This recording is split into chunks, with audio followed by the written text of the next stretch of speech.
अपनी अपनी ढपली और अपना अपना राग, ये सिर्फ एक इंडिविजुअल पे इंप्लीमेंट नहीं होता, ये आपके इंटरनेशनल ऑर्गेनाइजेशंस पे भी इंप्लीमेंट होता है। जी हाँ, मैं बात करना चाह रहा हूँ ब्रिक्स समिट की। Today 22nd, 23rd and up to 24th of October आपकी ब्रिक्स समिट होने वाली है और ब्रिक्स समिट होगी आपके रशिया के अंदर। रशिया की सिटी है काजान सिटी, वहां आपकी ब्रिक्स समिट होने वाली है। लेकिन मैंने ऐसा क्यों बोला कि अपनी अपनी ढपली और अपना अपना राग? उसका कारण देखिए ये है कि यहाँ पे ब्रिक्स के अंदर जो मेजर कंट्रीज हैं, दैट इज इंडिया, रशिया और चाइना, इन सब का अपना एक हिडन एजेंडा है और उसी के पीछे ये ब्रिक्स के ऊपर ज्यादा फोकस या कंसंट्रेशन करते हैं। अब हिडन एजेंडा है क्या और किस कंट्री का क्या एजेंडा है, इसको आज हम जानने और समझने की कोशिश करेंगे। देखिए, तीनों कंट्री रशिया के अंदर ब्रिक्स समिट में पार्टिसिपेट करेंगे, लेकिन तीनों कंट्रीज का एजेंडा कुछ अलग है, कुछ अलग एंगल से ये ब्रिक्स के ग्रुप को देखते हैं। Agenda for the 16th BRICS summit 2024। पहले तो आपको याद रखना है ये 16th ब्रिक्स समिट है और रशिया जो है वो इसको होस्ट कर रहा है। एंड डेफिनेटली रशिया के प्रेसिडेंट व्लादिमीर पुतिन, उन्होंने मोदी जी को इनवाइट किया एंड यस, मोदी जी भी अनकंडीशनल वहां पे ब्रिक्स समिट के लिए पहुंच गए हैं। अब सवाल ये है कि इंडिया के लिए प्रायोरिटी एरिया क्या है, रशिया के लिए क्या है और चाइना के लिए क्या है। अब आपके मन में ये आया होगा, सर इसमें तो ब्राजील और अफ्रीका भी आते हैं, क्या उनका कोई प्रायोरिटी एरिया नहीं है? एक्चुअली नहीं है। देखिए, ये हमेशा होता है जियोपॉलिटिक्स में कि जब भी आपकी किसी समिट के अंदर या किसी ग्रुप के अंदर एक ऐसी कंट्री हो जो काफी पावरफुल हो और एक ऐसी कंट्री हो जो पावरफुल नहीं है, तो उसके बीच में हमेशा डिफरेंसेस होते हैं। हमेशा जो एजेंडा होता है वो पावरफुल कंट्री डिसाइड करती है। आप यूएन को ही ले लो, जो कि जस्टिस डिलीवरी करने में सबसे ज्यादा माना जाता है, लेकिन आप ये देखोगे यूनाइटेड नेशन सिक्योरिटी काउंसिल के अंदर जो मेंबर हैं वो पावरफुल भी हैं और वो अपने डिसीजन को इंपोज करते हैं। उन्होंने तो सीधा सीधा बोला हुआ है कि वीटो पावर है। तो यहाँ ऐसी कोई वीटो तो नहीं है, बट स्टिल एजेंडा तो डिस्कस होने के लिए डिसाइड होता ही है। तो अगर मैं बोलूं ब्रिक्स समिट की, तो इस बार रशिया के पास में लीडरशिप है और हर एक लीडर जो है अपने हिसाब से उस एजेंडा को, उस मोटिव को देखने की कोशिश करता है। Brazil, Russia, China, India and South Africa, these are the countries जो ब्रिक्स का पार्ट है। और सबसे ज़्यादा जो एरियाज़ है जहाँ पे बेसिकली ये डिस्कशन देखी जाएगी, वो आपका टेक्नोलॉजी है, हेल्थ है, एनर्जी है, सस्टेनेबल डेवलपमेंट है। लेकिन हाँ, जब हम इनके लेंस से देखते हैं इन कंट्रीज़ के, तो हमें कुछ और ही नज़र आता है। हमें पता लगता है कि हर कंट्री अपने अलग एक एंगल से इसको देख रहा है। जैसे मैं इकोनॉमिक कोऑपरेशन और रिफॉर्म्स की बात करूँ, तो मुझे लगता है इंडिया का सबसे बड़ा एजेंडा इसके ऊपर है। इंडिया के लिए जो इंस्टीट्यूशंस हैं आईएमएफ और वर्ल्ड बैंक, वो इम्पार्शियल इंस्टीट्यूशन है, मतलब वो पार्शियलिटी करते हैं, वो समवट टिल्टेड इंस्टीट्यूशन है, वो अपने आप में इंडिया के हिसाब से जेन्युइन इंस्टीट्यूशन नहीं है। मैं ऐसा नहीं कहना चाहता कि इन इंस्टीट्यूशन ने कभी इंडिया की हेल्प नहीं की है, काफी बार की है। इवन हमारे जब फाइनेंशियल क्राइसिस थे, तो हम आईएमएफ के लोन के थ्रू उस फाइनेंशियल क्राइसिस को ओवरकम कर पाए थे। बट स्टिल इंडिया का मानना ऐसा है कि ये इंस्टीट्यूशन वेस्ट डोमिनेटिंग है और वेस्ट को ही ज्यादा फेवर भी करते हैं। तो इसलिए ब्रिक्स बैंक वो इंडिया के लिए काफी बड़ा रिफॉर्म हो जाता है। इंडिया चाहता है आईएमएफ और वर्ल्ड बैंक जैसे इंस्टीट्यूशन के अंदर रिफॉर्म लाया जाए, लेकिन अगर वो रिफॉर्म नहीं आता है तो अल्टरनेट इंस्टीट्यूशंस क्रिएट करने चाहिए जिसमें ब्रिक्स बैंक जो है वो काफी इंपॉर्टेंट रोल प्ले कर सकता है। और इसी टाइम पे जब फाइनेंशियल डोमिनेंस की बात आती है, तो चाइना का फाइनेंशियल डोमिनेंस में टेक ये है कि यस, चाइना ग्लोबल चैलेंजेस में फाइनेंशियल जो सर्विसेज वेस्ट प्रोवाइड कर रहा है उनको चैलेंज करना चाहता है। एंड यू नो, ब्रिक्स के अंदर चाइना एक सबसे बड़ी इकोनॉमी है, तो डेफिनेटली चाइना ब्रिक्स के थ्रू इवन ग्लोबल साउथ के ऊपर भी अपना डोमिनेंस जमाना चाहता है।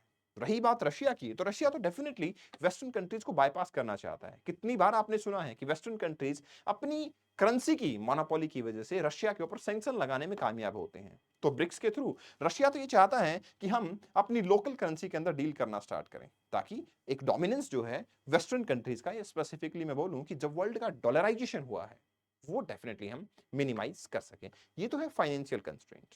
अब सवाल आता है जियोपॉलिटिकल बैलेंस में ब्रिक्स की क्या पोजीशन है। देखिए, इंडिया यहां पे बड़ा स्मार्ट प्ले करता है। कैसे? देखो, ब्रिक्स में Brazil, Russia, China, India, south Africa, इनके साथ नो डाउट इंडिया के काफी अच्छे रिलेशन हैं। एंड डेफिनेटली इस ऑर्गेनाइजेशन के अंदर जब इंडिया पार्टिसिपेट कर रहा है, इस मीटिंग के अंदर जब इंडिया पार्टिसिपेट कर रहा है, तो डेफिनेट सी बात है इंडिया के साथ इनके क्लोज टाइज देखने को मिल जाते हैं। बट इसके साथ साथ में इंडिया डिफेंस के लेवल पे वेस्टर्न कंट्रीज के साथ भी काफी क्लोज अलाइज मेंटेन करता है। फॉर एग्जांपल, आप क्वाड ग्रुप को देख सकते हो। यहां पे एजेंडा ये है कि इंडिया को ये पता है डिफेंस के सेक्टर में मुझे चाइना को भी काउंटर करना है। चाइना ट्राइज इट्स बेस्ट कि जो ग्लोबल साउथ में कंट्रीज हैं उनके ऊपर उसका डोमिनेंस हो। चाइना तो वर्ल्ड पे डोमिनेंस करना चाहता है, इसीलिए belt and road initiative China का आप देख सकते हो। तो चाइना चाहता है वो सक्सेसफुल इवेंट रहे, बट यस, इस डोमिनेंस को अगर इंडिया चैलेंज करना चाहता है तो वो चैलेंज सिर्फ इसी बेसिस पे हो सकता है जब हम क्वाड जैसे ग्रुप्स के साथ में भी अपनी डिफेंस एक्सरसाइज को कंटिन्यू रखें और स्ट्रेटेजिक ऑटोनॉमी को मेंटेन करें। चाइना की जहां तक बात है तो चाइना डेफिनेटली ग्लोबल ऑर्डर को अपने हिसाब से अपने फेवर में शेप करना चाहता है, और इसीलिए अफ्रीका, लैटिन अमेरिका जैसी एक्सपेंडिंग इकोनॉमी जो है उनके ऊपर चाइना अपना डोमिनेंस जमाना चाहता है। रही बात रशिया की, तो डेफिनेटली रशिया तो चाहता ही है कि नाटो का इन्फ्लुएंस जो है डेफिनेटली कम हो, काफी लेवल तक डिक्रीज हो, क्योंकि जो रशिया यूक्रेन वॉर है वो भी एक तरीके से रशिया का मानना है कि नाटो ने पैदा किया हुआ वॉर है, नाटो की वजह से ही वॉर यहां तक पहुंचा है। That's why Russia want there should be some alternate for the defense sector as well, for the military cooperations as well, for the geopolitical balancing as well, and that's why तीनों nation के लिए ये एक strategic importance का point बन जाता है। But India के लिए ब्रिक्स में डिफेंस का बहुत ज्यादा कॉपरेशन है, जियोपॉलिटिक्स के टुवर्ड्स बहुत ज्यादा कॉपरेशन नहीं है। We want quadrilateral group to participate here.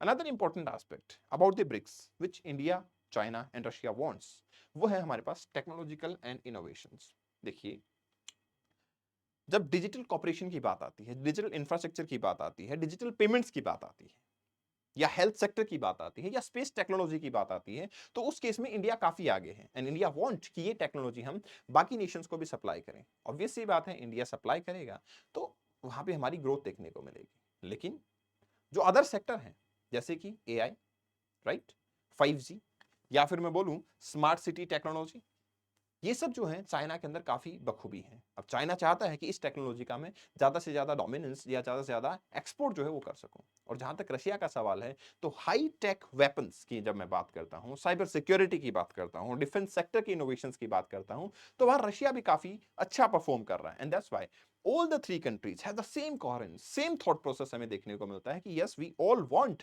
कि हमें टेक्नोलॉजिकल एंड इनोवेशंस लेवल पे काफी हद तक ब्रिक्स के अंदर कॉपरेशन करना चाहिए। Then it comes to the sector जिसके अंदर हमें पता लगता है इंडिया जो है वो क्लीन एनर्जी के लिए, इवन हमारे पास डाइवर्सिफिकेशन ऑफ एनर्जी के लिए, इवन हमारी एनर्जी सिक्योरिटी के लिए इंडिया चाहता है कि ब्रिक्स नेशन आपस में कोऑपरेट करें। यू नो, इंडिया की एनर्जी सिक्योरिटी कहां से एनहांस होती है? डेफिनेटली हमारे जो वेस्ट एशिया वाला पार्ट है वहां से। बट वेस्ट एशिया के अंदर काफी सारी कंट्रीज के ऊपर इवन वेस्टर्न वर्ल्ड का भी काफी इन्फ्लुएंस है, और वो पेनिनसुला जो है काफी इनस्टेबल है। अब इंस्टेबिलिटी की वजह से इंडिया अपनी एनर्जी सिक्योरिटी को खतरे में तो नहीं डाल सकता, तो इंडिया हियर आल्सो वांट कि ये जो इनोवेशंस हैं टेक्नोलॉजी की टर्म में वो भी एक दूसरे के साथ में शेयर होने चाहिए। चाइना यहाँ पे एक लिवरेज लेना चाहता है। चाइना जो चाहता है वो चाहता है कि एक क्लीन एनर्जी की तरफ, क्लाइमेट डिप्लोमेसी की तरफ, डेफिनेटली एनवायरमेंटल एजेंडा की तरफ चाइना आगे बढ़ना चाहता है। चाइना चाहता है कि क्लीन एनर्जी के तौर पर ज्यादा से ज्यादा मैं एक्सपोर्ट कर सकूं, मार्केट को कैप्चर कर सकूं। हालांकि इस टर्म में इंडिया भी पीछे नहीं है। You know very well, international solar alliance, international solar alliance जो है वो एक ऐसा अलायंस है जिसको लीड ही इंडिया कर रहा है, जिसके अंदर क्लीन एनर्जी का सीधा सीधा सिंबल है। And definitely all the world nation are participating into it and very well investing into it. That's why India का एजेंडा एनर्जी सेक्टर के अंदर थोड़ा सा हट के वर्ल्ड को बेसिकली एक साथ लाने का भी है। सिर्फ ब्रिक्स से हम क्लीन एनर्जी को टारगेट कर पाए ऐसा मानना इंडिया का नहीं है। उसका कारण ये है कि ब्रिक्स नेशन ऑल्दो काफी अच्छी खासी पॉपुलेशन को रिप्रेजेंट करते हैं, दुनिया के दो मोस्ट पॉपुलेटेड नेशन इसी के अंदर देखने को मिलते हैं, बट स्टिल पॉपुलेशन ज्यादा होने का मतलब ये नहीं है कि पर कैपिटा एनर्जी कंजप्शन ज्यादा हो रहा है। आप एग्जाम्पल ले सकते हैं यूएसए का। यूएसए इंडिया से कहीं ज्यादा एनर्जी कंजप्शन करता है क्योंकि वहां पर कैपिटा एनर्जी कंजप्शन काफी मल्टीफोल्ड है in comparison to India. And when it come to Russia, तो रशिया का तो डेफिनेटली एक मूव है कि ब्रिक्स नेशन के साथ में एनर्जी सिक्योरिटी के लिए हमारे रिलेशन काफी स्ट्रॉन्ग होने चाहिए। Be it gas, oil, nuclear, basically fuel, इसको एक्सपोर्ट करना रशिया डेफिनेटली चाहता है। और जब वेस्ट सैंक्शन लगा देता है तो यार देखो, कोई भी नेशन हो, सैंक्शन के बाद में जो रिसोर्सेज हैं उनको एक्सपोर्ट तो करना ही चाहेगा ना, अपनी इकोनॉमी को आगे तो बढ़ाना ही चाहेगा। And in that case Russia चाहता है कि ब्रिक्स के साथ में एक अच्छे खासे रिलेशन हो, और ब्रिक्स के अंदर सिर्फ चाइना और इंडिया नहीं, इवन अफ्रीकन नेशंस को, इवन आपके लैटिन अमेरिकन नेशंस को भी रशिया बखूबी टारगेट करना चाहता है। इसके बाद इंपॉर्टेंट चीज आती है कि देखिए ब्रिक्स जो है इस हिसाब से हमारी एक मल्टी डायमेंशनल ऑर्गेनाइजेशन के तौर पे देखने को मिलता है। एक ऐसी समिट देखने को मिलती है जिसमें हर नेशन का अपना एक एजेंडा है, और स्पेसिफिक एजेंडा जो है उसी डायरेक्शन में हर नेशन चाहता है कि इसमें हमारी डिस्कशन जो है देखने को मिले। अब मैं बात करूं सिक्योरिटी और काउंटर टेररिज्म पे, तो यस, इंडिया जो है ब्रिक्स को इस लेवल पे काफी प्रमोट करता है। इंडिया चाहता है कि क्रॉस बॉर्डर टेररिज्म पे हम एक अच्छा कोऑर्डिनेशन जो है वो एस्टैब्लिश करें, अच्छी स्ट्रेंथ जो है वो एस्टैब्लिश करें, ताकि टेररिज्म को एट एनी फॉर्म मिनिमाइज किया जा सके। और आपको तो पता ही है, टेररिज्म इंडिया के लिए काफी बड़ी क्रिटिकल सिचुएशन है। अरे, पाकिस्तान और इंडिया के जो रिलेशंस हैं वो डेटोरेट होते हैं। हमारी इतनी ज्यादा डिफेंस सेक्टर के अंदर जो इन्वेस्टमेंट होती है वो सिर्फ इसी टेररिज्म की वजह से होती है। और वो टेररिज्म क्रॉस बॉर्डर नहीं, इंटरनल टेररिज्म जो है वो भी हमारे पास, इंटरनल सिक्योरिटी जो है वो भी हमारे पास काफी क्रिटिकल है। तो डेफिनेटली इंडिया वांट्स कि ब्रिक्स के अंदर इस पे कॉपरेशन होना चाहिए। When it comes to the China, तो चाइना डेफिनेटली सिक्योरिटी कॉपरेशन को बढ़ाना चाहता है। लेकिन इसका एजेंडा ये है कि जो बेल्ट एंड रोड इनिशिएटिव है, डेफिनेटली इसके थ्रू हम एक दूसरे से कॉपरेट कर सकते हैं, एक दूसरे को आगे बढ़ा सकते हैं, पुश कर सकते हैं। तो चाइना वांट कि अगर क्रॉस बॉर्डर टेररिज्म को मिटाना है तो हमें बेल्ट एंड रोड इनिशिएटिव जैसे इनिशिएटिव को पुश करना चाहिए। When it come to the Russia, तो रशिया यस वांट कि देखो, साइबर थ्रेट तो हमारे लिए भी है, हमारे लिए भी टेररिज्म काफी क्रिटिकल सिचुएशन है। साइबर वॉरफेयर जो है वो हमारे लिए काफी क्रिटिकल है, एंड दैट्स व्हाई रशिया चाहता है कि इसके ऊपर तो डेफिनेटली कॉपरेशन होना चाहिए। तो तीनों नेशन इस मैटर पे भी काफी ज्यादा अलाइड हैं। और रशिया का फायदा ये भी है कि रशिया वेपन टेक्नोलॉजी में काफी इन्वेस्ट करता है, रिसर्च एंड डेवलपमेंट में इन्वेस्ट करता है। तो रशिया वांट कि अगर काउंटर टेररिज्म ऑपरेशंस होंगे तो वेपन का एक्सपोर्ट भी काफी आसान हो जाएगा। दैट्स व्हाई ये एक ऐसी ऑर्गेनाइजेशन है जो इस फ्रंट पे भी काफी डोमिनेंस जमाती है। देन आता है south south cooperation and expanding the global influence over the south. देखिए, इंडिया की जब बात आती है तो इंडिया वांट कि जो बेसिकली आपके अफ्रीकन और लैटिन अमेरिकन कंट्रीज हैं उनके साथ में एक mutual cooperation, mutual respect without interference into each others personal relations, ये होना चाहिए। बट जहां तक चाइना का सवाल है, तो चाइना अपने आप को ग्लोबल साउथ का लीडर पोजेस करना चाहता है। चाइना बिल्कुल नहीं चाहता कि वेस्टर्न कंट्रीज का कोई भी इंटरफेरेंस इस एरिया में देखने को मिले। And when it comes to Russia, तो रशिया तो एनी हाउ अफ्रीका के साथ में, लैटिन अमेरिका के साथ में डेफिनेटली बॉन्डिंग बनाना चाहता है along with China and India, क्योंकि सीधा टारगेट यहाँ पे वेस्ट को किया जाता है। और रशिया अभी भी अपनी यूएसएसआर की रिस्पॉन्सिबिलिटी को नहीं भूलता और ना कोल्ड वॉर को भूलता है। एंड दैट्स वाई एक ऐसा एनवायरमेंट क्रिएट करना जिसमें ग्लोबल साउथ के लीडर ब्रिक्स से हों, तो हमारे लिए वो काफी बेहतरीन होगा। तो ओवरऑल हम ये कह सकते हैं, Brazil, Russia, China, India and South Africa में से तीनों countries, Russia, China and India, इनके अपने एजेंडा है जिसके ऊपर बेसिकली ब्रिक्स को काफी स्ट्रॉन्ग बनाना सबके लिए हित में ही होगा।